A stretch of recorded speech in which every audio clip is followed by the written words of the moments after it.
শিক্ষা দেই নাই। আমি আমার পোলারে বড় করণের লাইগা খালি পড়ালেখাই করাইছি, দিনই শিক্ষা দেই নাই, আখলাকের শিক্ষা দেই নাই।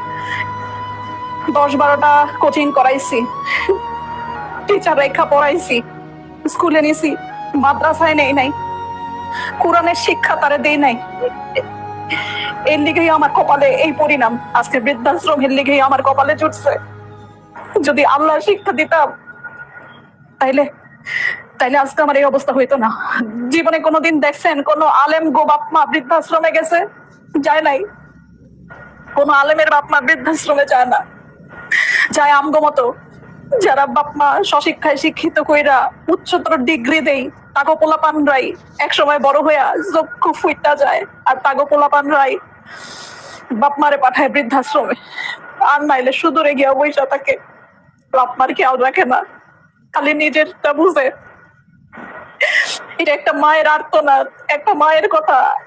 আপনারা এই ভুল করেন না যে ভুল আমি করছি। পোলাপানদের দিনে শিক্ষা দিয়েন, পোলাপানদের আল্লাহর রাস্তায় পাঠায়েন, উচ্চ শিক্ষায় শিক্ষিত করেন, কিন্তু ধর্ম শিক্ষা দিয়েন।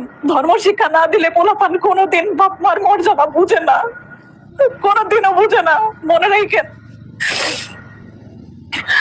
সন্তানদেরকে জেনারেলে পড়ালেখা করাচ্ছেন, তারা সময় থাকতে সন্তানদের দিনের আলো প্রবেশ করার চেষ্টা করবেন। তা না হলে আপনাকে আমাকে এই বৃদ্ধাশ্রমেই আশ্রয় নিতে হবে।